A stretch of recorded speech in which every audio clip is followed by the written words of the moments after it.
YTN 뉴스 FM 슬기로운 라디오 생활. 안녕하세요. 아나운서 최영진입니다. 현재 김호수 검찰총장 후보자의 인사청문회가 진행 중입니다. 중요한 내용 들어오는 대로 전해드리도록 하고요. 자, 기존 바이러스보다 전파력이 센 것으로 알려진 변이 바이러스 감염 사례가 속출하고 있습니다. 국내에서 변이 바이러스에 감염된 확진자는 1,390명인데요. 백신 접종이 진행 중입니다만 코로나19의 확산은 계속되고 있는 상황이죠. 이처럼 코로나19가 장기화하면서 코로나 블루라고 불리는 우울증이 심화하고 있는데요. 특히 비대면 업무가 폭증한 콜센터 직원 상당수가 우울증을 겪고 있다는 조사 결과가 나왔습니다. 10명 가운데 무려 8명이 우울증 위험군으로 분류됐다고 하는데요. 85% 이상이 욕설을, 22%는 성희롱성 발언을 들었다고 답했습니다. 길어지는 코로나19 사태 속에 마음의 병을 얻는 콜센터 직원들이 적지 않은 상황인데요. 업무 환경 개선이 필요해 보이고요.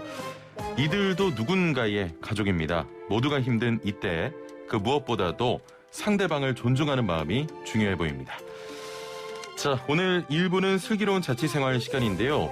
양육시설에서 보호받다가 만 18세 이후 시설을 떠나야 하는 청소년이 있습니다. 이들을 보호 종료 아동이라고 하는데요. 제대로 갈 곳이 없어서 상당수가 어려운 환경에서 생활하고 있습니다. 이 아이들을 보호하기 위한 방안 마련이 요구되고 있는데요. 관련 이야기 나눠보겠습니다. 2부는 교통법률 상담 코너 준비되어 있는데요.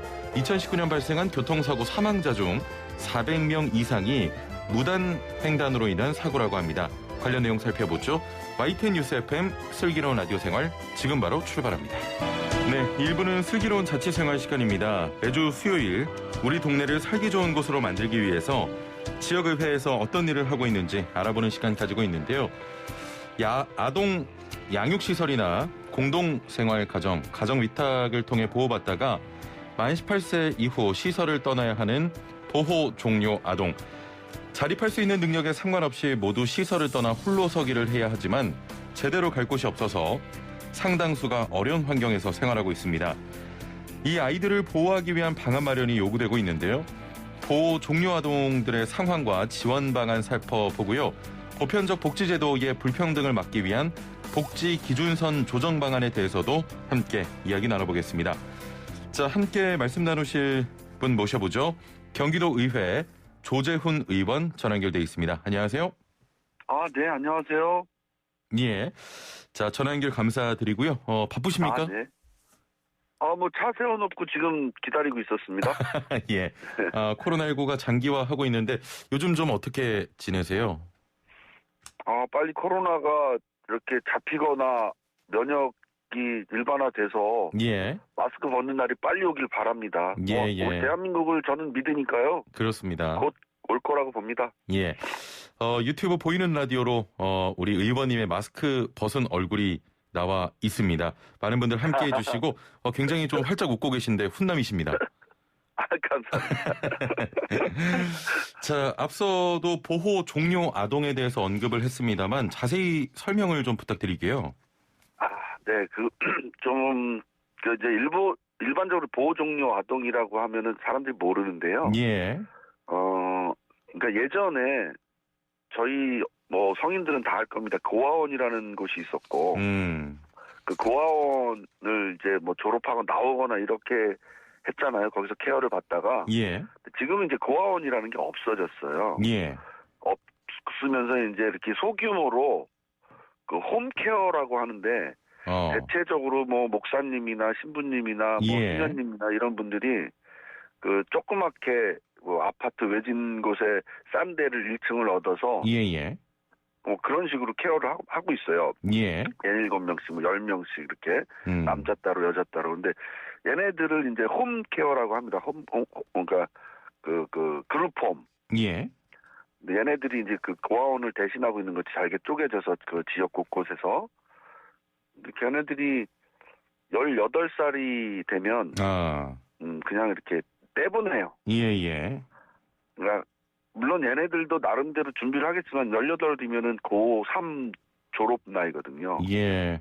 고2, 고3 이런 나이인데 그냥 내보냅니다. 사회로 한 날부터. 예, 보내는군요. 네. 예. 지금도 말씀하신 대로 만 18세가 되면 보육원 등 보호시설에서 나와야 되는 건데 법적으로 나가요. 무조건 나와야 하는 겁니까? 예, 무조건 나가는데 예. 작년까지는 그 정착금으로 500만 원을 주었고 올해부터는 이제 1,000만 원을 줍니다. 그러니까 정착금이라고 하면 나가는 친구들에게 지원금을 좀 주는 거군요. 지원금을 주는 거죠, 국가에서. 예. 그래 지금 현재 1,000만 원을 받고 나가고 예. 월 30만 원씩을 지원을 합니다. 그렇군요. 그게 끝인데 예. 문제는 그 아이들이 고등학교를 다니면서 예. 어떤 뭐 자금도 없고 뭐 인적 인프라도 없고 이래서 예. 18살 때 나가면 갈 데가 없다는 거죠. 1,000만 원으로 뭐 제가 오산에 도의원인데요. 예. 오산에서 1,000만 원으로 살 수 있는 집은 없죠. 그렇죠. 네. 예. 아니 말씀을 하신 대로 좀 열악한 상황인데 네. 이들이 대학교는 진학을 합니까? 대학을 진학하는 친구들도 있고요. 예. 그리고 못하는 친구들이 더 많은데 대학을 진학을 하면은 예. 그게 또 문제가 되는 게 대학에서 학자금은 나와요. 이 친구들이 한국장학재단에서 그 뭐 이렇게 주는 장학금은 거의 전액 받아요. 예. 그렇지만 살 곳이 없는 거예요. 그렇겠죠. 예. 아무래도 그래서 이 친구들이 그 이제 먼저 같이 그룹이니까는 먼저 18살 나간 형들 누나들이 있을 거 아닙니까? 오빠들이. 예. 얘네들이 이제 나오면 축하 파티를 해주고. 예. 축하하면서 가지고 나온 돈을 이제 1,000만 원 있는 거 알잖아요, 다. 예. 근데 이제 그런 것들로 이렇게 막 지출이 되면 이 1,000만 원도 금방 떨어져 버리는 형태가 돼 버리는 거죠. 1,000만 원을 받습니다만 뭐 축하 파티 명목으로 좀 뭐 사기도 하고 이러다 보면.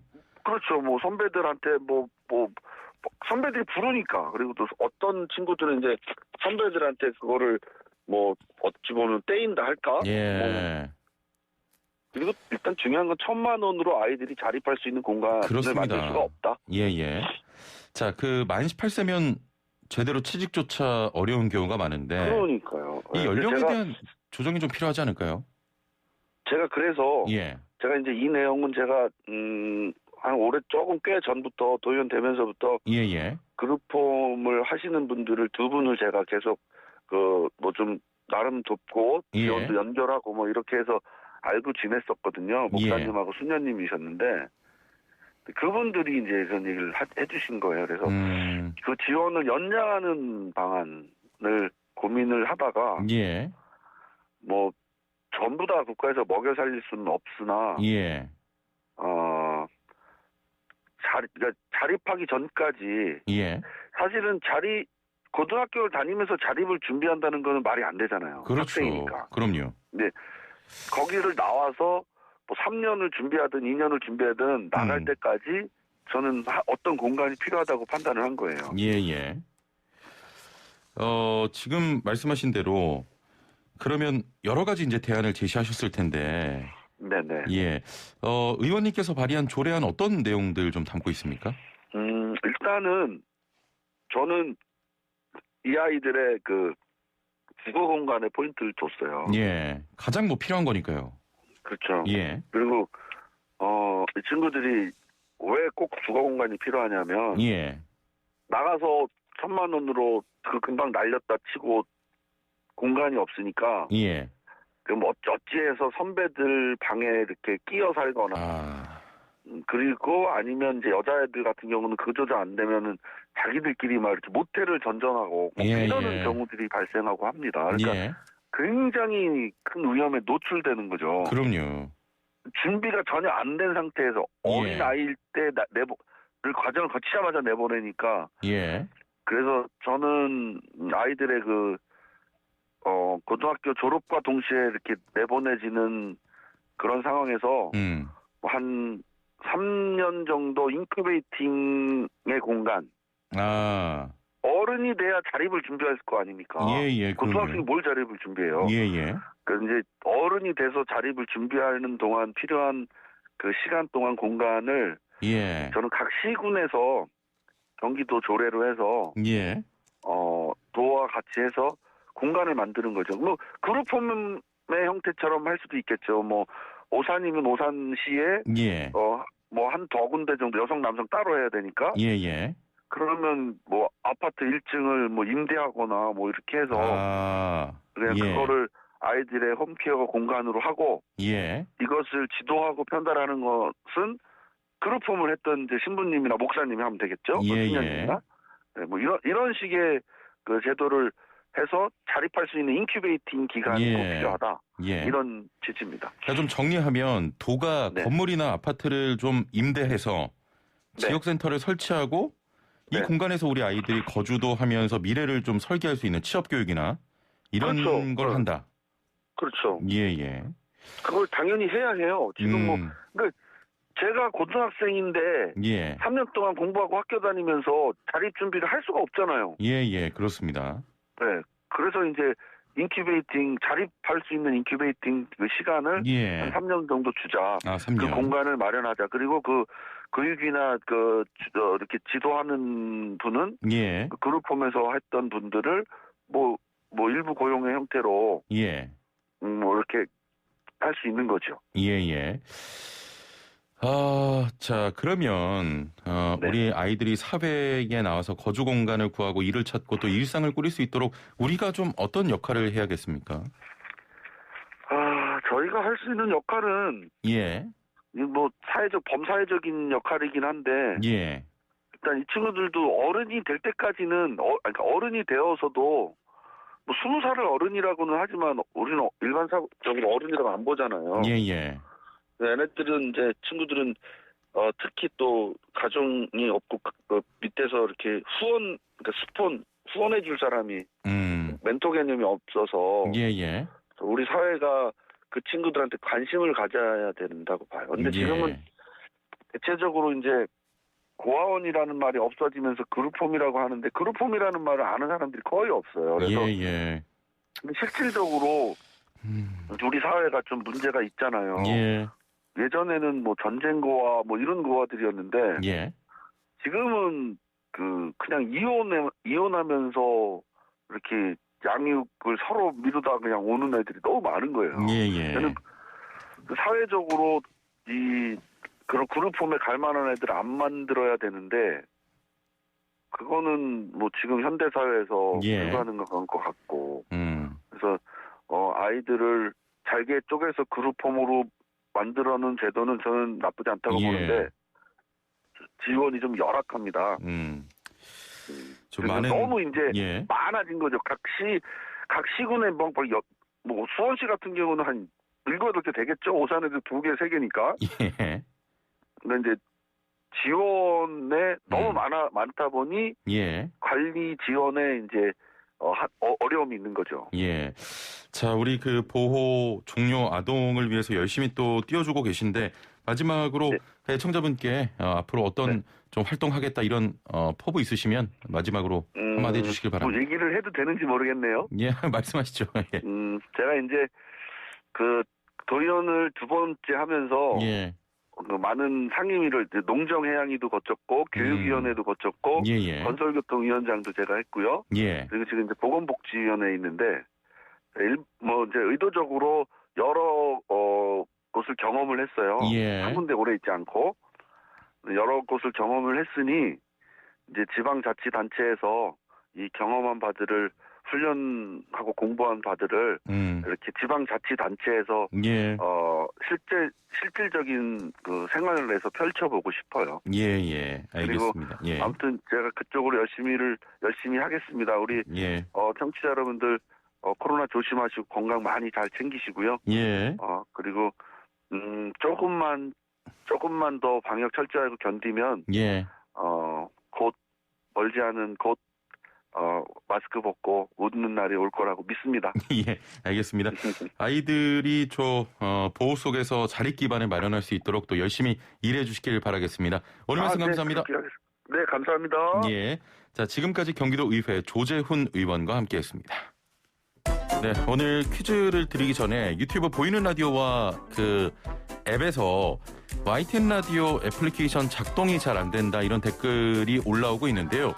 일단 저희 서버 이상은 없는 것으로 현재 나왔습니다. 확인 중에 있으니까 조금만 더 기다려 주시고요. 애플리케이션에 계신 분들 YTN 라디오 유튜브로 빨리빨리 들어와 주시길 바랍니다. 자, 본격 문자창 CPR 프로젝트 슬라생 오늘의 상식 퀴즈. 당신은 오늘 어제보다 더 똑똑해집니다. 퀴즈 듣고 정답 아시는 분은 단문 50원, 장문 100원의 유료 문자 샵 0945번, 우물정 0945번으로 정답 보내주시면 되고요. 정답 맞추신 분들 중에 추첨을 통해 상품도 보내드리고 있으니까요. 퀴즈 잘 듣고 맞춰주시길 바랍니다. 저희 상품이 많이 남았어요. 예. 자, 오늘 오후 하늘에서 우주쇼를 볼 수 있습니다. 지구와 가까워져서 평소보다 달이 크게 보이는 슈퍼문 현상과 달이 지구의 그림자에 완전히 가려져서 붉게 보이는 개기월식 현상이 함께 일어날 예정인데요. 자, 그럼 문제 나갑니다. 오늘 오후 6시 44분쯤 3년 만에 일어나는 이 우주 현상의 이름은 무엇일까요? 자, 1번 슈퍼 블러드문, 2번 세일러문, 3번 리버. 예. 자, 정답 아시는 분은 단문 50원, 장문 100원의 유료 문자 샵 0945번, 우물정 0945번으로 보내주시면 됩니다. 스마트폰 사용하시는 분들은 애플리케이션 혹은 유튜브 댓글창으로도 참여 가능한데요. 여러분께 드릴 선물을 소개해드립니다.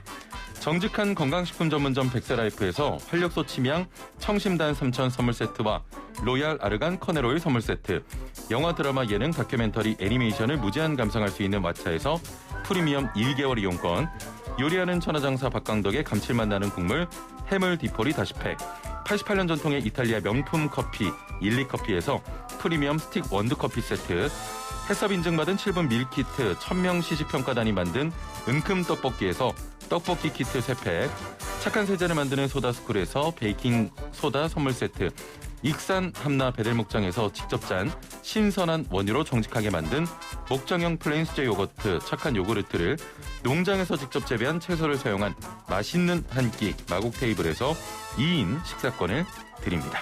많은 참여 부탁드리고요. 1266번님 정답 1번으로 재빠르게 보내주셨는데요. 첫 번째로 보내주셨습니다. 바로 선물부터 전해드리죠. 예. 선착순 1등 하셨어요, 이분이. 예, 선물 드리고 생활 백서로 넘어가도록 하겠습니다. 자, 단문 50원, 장문 100원의 유료 문자 샵 0945번으로 정답 문자 지금 보내주시길 바랍니다. 네, 슬기로운 생활을 위한 생활 백서, 오늘은 서울시 소식 준비했는데요. 서울시와 서울경찰청이 아동학대 예방을 위한 강화 대책을 세웠다고 하는데 자세한 내용 서울시 가족담당관 송준서 과장 전화 연결해 들어보겠습니다. 과장님 나와 계시죠? 예, 안녕하세요. 예. 자, 이번에 서울시에서 발표한 아동학대 대응 강화 대책 어떤 내용입니까? 예. 이번에 발표된 아동학대 강화 대책은 아동학대 예방과 현장 대응, 보호에 이르는 전 과정에 대한 개선 대책으로요. 예. 지난해 발생한 양천 아동학대 사망 사고가 같은 일이 다시는 반복되지 않도록 올 1월부터 서울시와 서울경찰청이 아동학대 현장을 점검하고 예. 대응 체계의 문제점을 파악해서요. 개선안을 마련했고요. 의료계, 법조계, 학계 등 아동학대 민간 전문가들의 정책 자문을 거쳐서 예. 3대 분야 14개 개선 대책을 마련했습니다. 3대 분야의 14개의 개선 대책을 마련했다. 자, 그러면 구체적으로 어떤 대책들이 마련이 됐나요? 네. 그동안 현장에서 가장 큰 문제점으로 지적되어 왔던 것이 학대 판단과 의료 지원 체계 부재 문제였는데요. 예. 공무원과 경찰이 해오던 학대 판정에 의사와 변호사, 임상심리사 등 전문가를 참여하여 전문성을 크게 높였습니다. 예. 그리고 피해 아동에 대한 신속한 의료 지원을 위해서 서울대병원, 서울의료원 등 8곳을 아동학대 전담 의료기관으로 지정하여 야간과 주말 포함 24시간 이용할 수 있게 했습니다. 예. 또한 그 아동학대 예방과 대응을 위한 인프라도 크게 확대했는데요. 서울시 아동복지센터를 아동학대 예방센터로 기능을 개편하여 아동학대 정책 수립과 유관기관 업무 지원 등 아동학대 예방 대응을 위한 컨트롤 타워 역할을 수행하면서 예. 피해 아동의 심리치료도 지원하게 됩니다. 더불어서 아동학대 업무 전담 인력 및 보호시설을 지속적으로 확충해 철저한 대응 체계를 구축하고자 합니다. 예, 많은 대책이 마련된 것으로 보이는데 서울경찰청과 협약을 체결해서 공동 또 대응하겠다고 밝혔습니다. 협업은 어떤 방식으로 진행됩니까?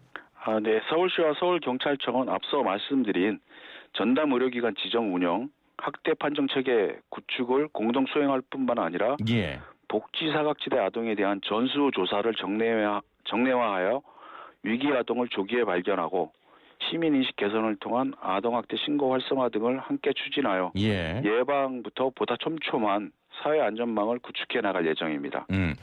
그 신고에 관해서 말씀을 해 주셨는데 아동학대 신고는 어디로 하면 되는지 또 신고하면 이후에는 어떻게 처리되는지도 궁금하거든요. 예, 아동학대 신고 전화는 이 범죄 신고와 같은 112번입니다. 예. 지속적으로 신고 전화를 홍보하고 있는데 아직 모르시는 분들이 많은 것으로 알고 있는데요. 익명으로도 신고가 가능하니 주위에 학대를 의심되는 아동이 있다면 적극적으로 신고해 주시길 부탁드리고요. 112에 신고가 접수되면 경찰과 아동학대 전담 공무원이 현장에 출동해서 아동학대 여부를 조사하고 아동의 안전이 확보되지 않는다고 판단하는 경우 아동을 분리 보호하게 됩니다. 만일 아동학대로 판단되면 아동보호 전문기관에서 학대 방지를 위한 사례관리 서비스를 제공하게 되고요. 또 학대 가해자는 경중에 따라 범죄로 처벌받을 수 있으며 의무적으로 상담 및 교육을 받아야 합니다. 예, 사실 신고자 정보가 노출될까봐 신고를 꺼리는 경우도 있는데 그 대책은 있는 겁니까? 예. 아동학대 신고자의 개인정보는 철저하게 보호받을 수 있습니다. 경찰과 공무원 등 업무 담당자가 유출했을 때는 큰 처벌을 받게 되고요. 경찰에서도 수사 과정에서 신고자 인적사항을 가명으로 처리하고 있습니다. 만약에 아동학대 신고로 직장 내 불이익을 받는 경우에는 고용주가 처벌을 받도록 하고 있습니다. 자, 시간 관계상 마지막으로 좀 여쭤보겠습니다. 아동학대 예방 방지를 위해서 당부하실 말씀 있으십니까? 예. 아동학대는 신체적인 폭력 외에도 아이에게 필요한 행위를 하지 않는 방임이라는 것도 있는데요. 아동이 건강하게 잘 자랄 수 있도록 먹이고 입히고 씻기는 것은 물론이고요. 예방접종과 학교에 보내는 행위까지 모두 보호자의 의무인데요. 이러한 행위를 제때 하지 않는 것도 아동학대라고 생각하시면 됩니다. 편의점 신고 사례는 일반 시민이 아이가 계절에 맞지 않은 옷을 입고 몸에 미심쩍은 멍이 많은 것을 발견하여 신고하는 것인데요. 이렇게 아이가 외형적으로 상처를 입거나 응급요청을 하지 않아도 조금만 관심을 가지시면 알 수 있는 징후들이 많습니다. 이를테면 많은 사람이 모인 장소에서 아이가 보호자에게 부적절하게 큰 소리를 혼나는 경우, 계절에 맞지 않은 옷을 입었거나 또래에 비해 심각하게 말라서 영양이 부족해 보이거나 함께 있는 보호자에 대한 거부감, 두려움을 보이는 경우 모두 아동학대라고 의심되는 사례라 할 수 있습니다. 이럴 경우에는 적극적으로 신고를 부탁드립니다. 알겠습니다. 자, 신고 전화 112 꼭 기억해 두시고요. 오늘 말씀 여기까지 듣겠습니다. 감사합니다. 감사합니다. 네, 지금까지 송준서 서울시 가족담당관이었습니다. 네, 1부는 여기서 마치고요. 2부는 교통법률 상담 준비되어 있습니다. 57분 날씨와 교통 정보 듣고 11시 정각 2부에서 뵙죠. 네, 슬기로운 라디오 생활 2부 생활에 도움이 되는 숫자 뉴스로 시작합니다. 먼저 첫 번째 숫자는 27입니다.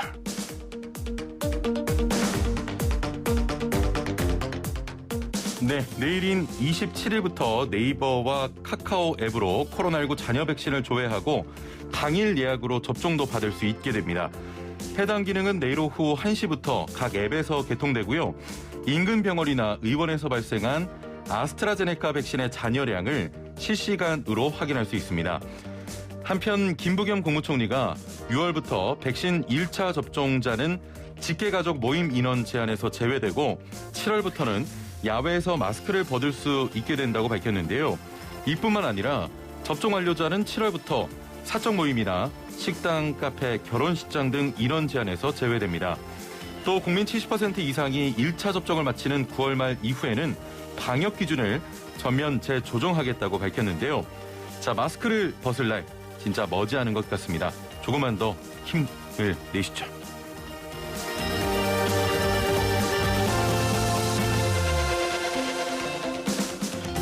두 번째 숫자는 38억 4,996만입니다. 2000년대 대유행이었던 국내 SNS의 원조격인 싸이월드가 지난 2019년 10월 서비스를 중단했었죠. 싸이월드가 오는 7월 부활을 예고한 가운데 싸이월드상 사이버 머니로 사용됐던 도토리를 현금으로 돌려받을 수 있습니다. 회원들이 남기고 간 도토리의 잔액은 약 38억 4,996만 원으로 추정되는데요. 싸이월드 홈페이지를 방문해서 본인 인증 절차를 거쳐 자신이 가입한 개인 계좌로 현금 환불을 받을 수 있습니다. 저는 도토리가 없는 것 같아요. 안 들어가겠습니다.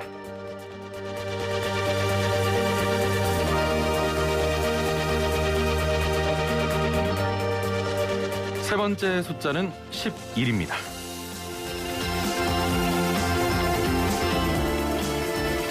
마블 스튜디오가 오는 11월 개봉하는 새 히어로 영화 이터널스 예고편을 어제 공개했습니다. 이터널스는 수천 년 동안 모습을 드러내지 않고 살아온 불사의 외계 종족 이터널스들이 인류의 가장 오래된 적 데비안츠에 맞서기 위해 다시 힘을 합치면서 벌어지는 이야기를 그렸는데요. 이 영화에 미국 교포 출신 배우 마동석이 길가 메시 역으로 출연합니다. 이터널스는 올해 아카데미 작품상과 감독상을 받은 중국 출신 여성 영화 감독 클로이 자오가 연출했고요. 오는 11월 5일 개봉됩니다. 앞으로 펼쳐질 새로운 마블 세계관과 마동석 배우의 활약상이 기대가 되는군요.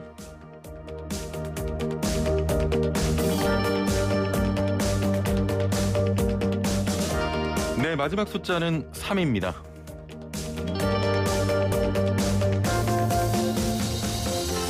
오늘 저녁 달이 지구 그림자에 완전히 가려져 핏빛처럼 보이는 블러드문 개기월식 현상이 벌어집니다.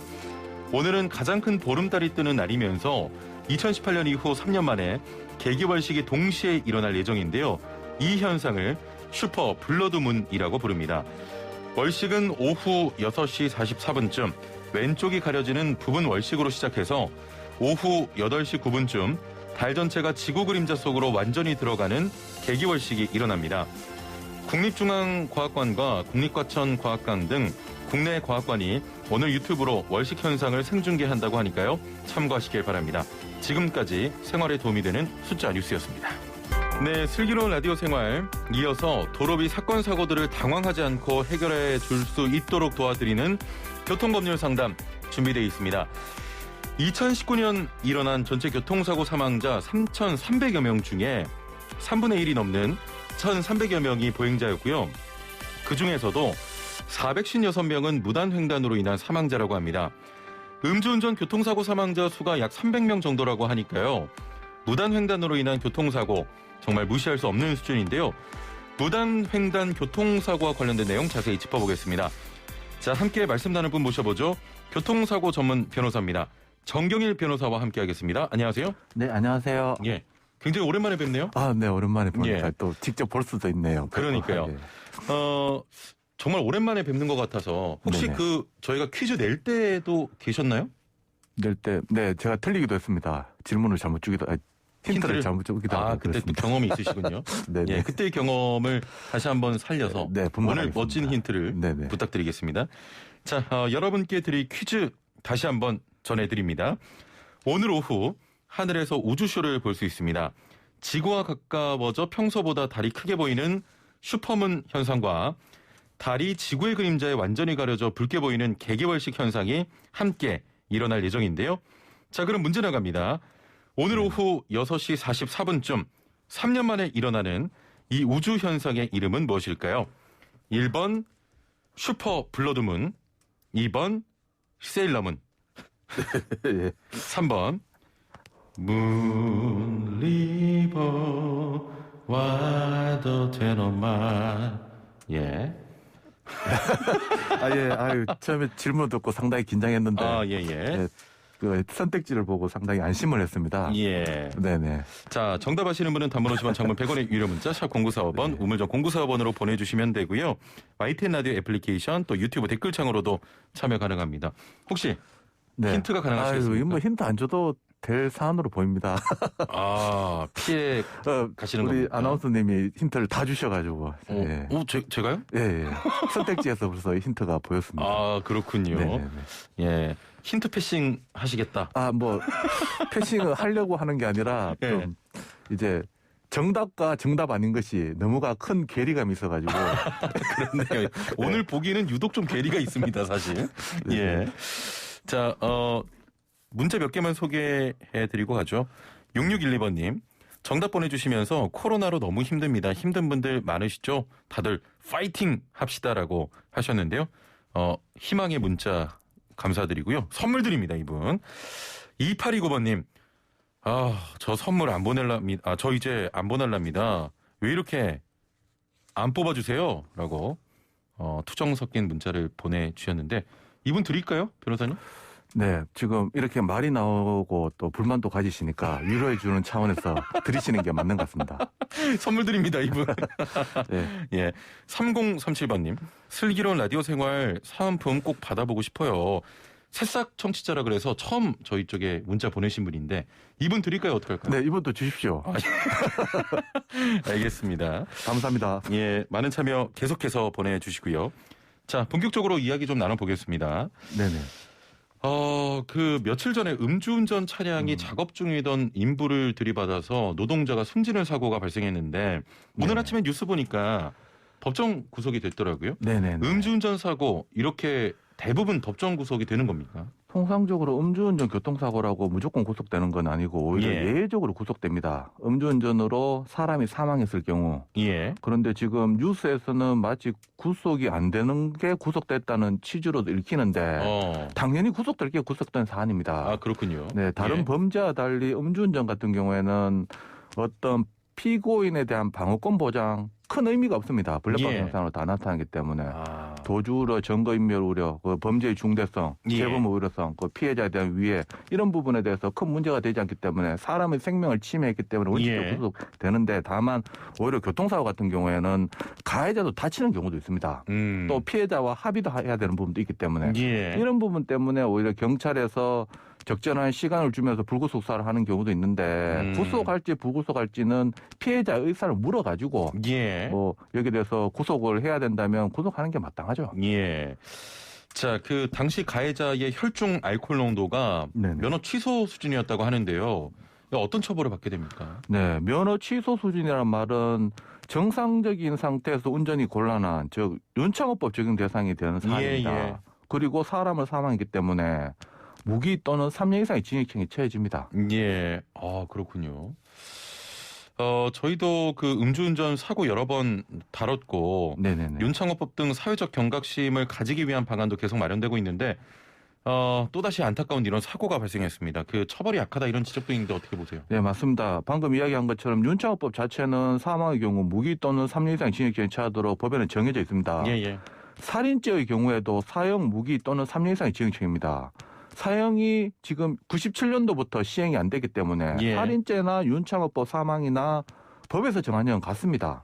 하지만 실제 선고할 때 법원이 참고하는 양형 기준을 보면 살인, 보통 살인의 가중 사유가 있으면 무기 또는 16년 이상의 징역형이고 윤창호법 가중 사유가 있으면 4년에서 8년형이 불가합니다. 엄청난 괴리가 보이는데요. 적어도 법에서 정한 만큼 또 피해자의 위로를 해주지 못할 망정 국민들의 법감정에는 맞게끔 선고하고 실제 처벌도 그렇게 이루어져야 할 것입니다. 알겠습니다. 여기까지 좀 이야기 나눠보고 얼마 전에 저희가 방송하고 있는 상암동에서 또 안타까운 교통사고가 발생을 했거든요. 가해자 같은 경우는 좀 아나운서기도 하고 교차로에서 차량과 오토바이가 부딪혀서 운전자가 좀 사망을 했습니다. 당시 건너편에서 찍은 블랙박스 영상이 SNS 통해서 공개가 됐는데 차량은 빨간불이 되기 전에 황색불에 빨리 넘어가려고 속도를 낸 상황이었고 맞습니다. 오토바이의 경우는 빨간불에서 직진하는 상황이었습니다.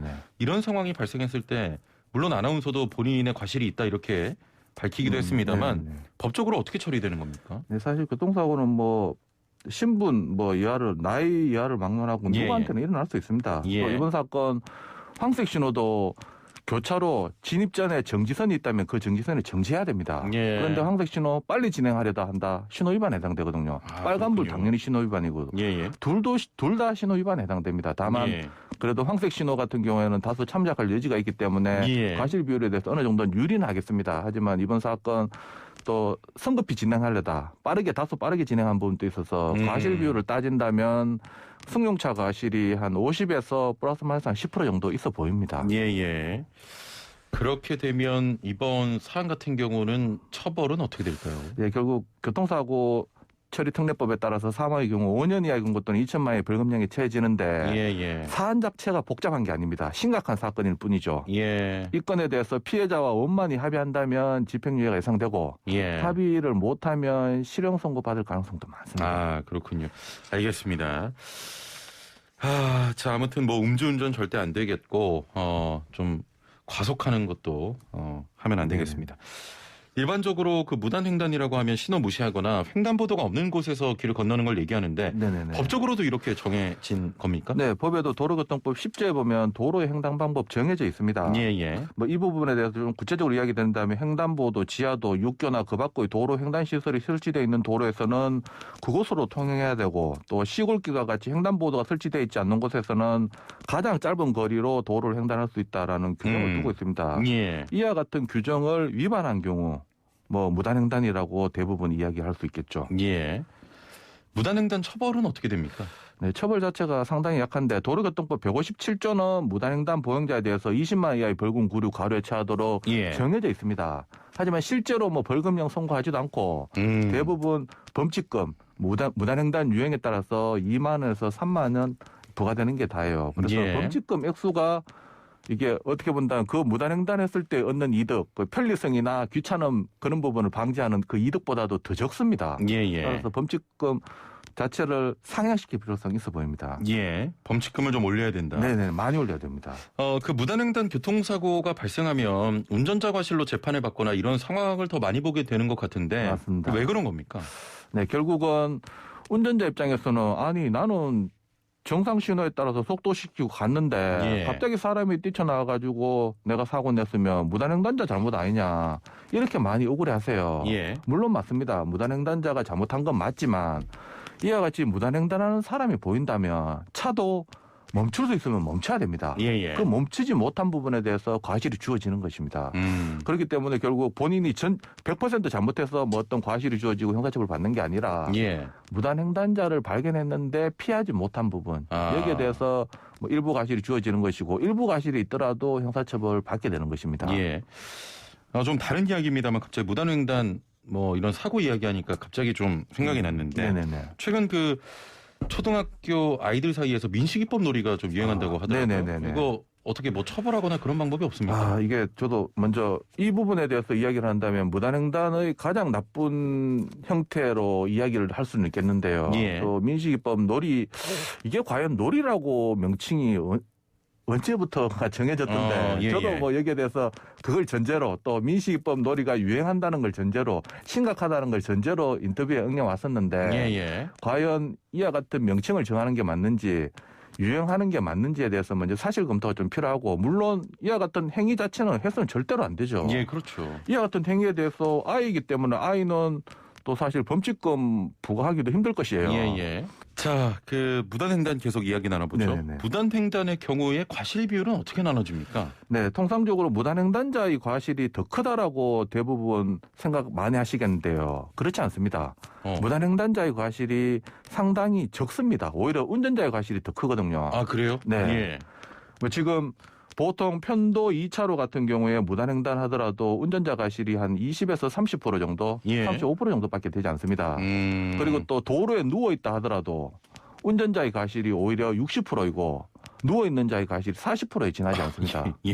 기본 과실이 그리고 뭐 여기에서 뭐 야간이라든가 옷 자체가 검은색이라서 잘 안 보였다든가 갑자기 뛰쳐나왔다든가 뭐 도로가 넓다든가 뭐 보행자가 술을 먹었다든가 라는 또 기타 사정이 고려되지만 이와 같은 부분은 수정 가감될 뿐이지 뭐 아예 과실을 없게 만들거나 그러지는 않습니다. 과실이 없게 되려면 운전자로서는 예상도 할 수 없고 피할 수도 없었던 경우 아니라면 운전자에게는 기본 과실이 주어지는 것이 현실입니다. 기본 과실이 6에서 70% 정도?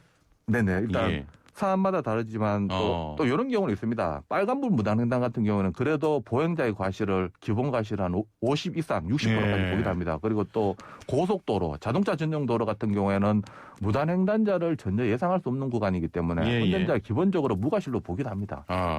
아니 그 좁은 길가에 주정차된 차량 사이에서 사람 튀어나와서 사고가 발생할 수도 있잖아요. 맞습니다. 이럴 때는 어떻게 됩니까? 네, 좁은 길. 어떻게 본다면 빨간불 무단횡단을 하는 경우보다 좁은 길에서 갑자기 차 때문에 가려져서 안 보이는데 튀어나온다.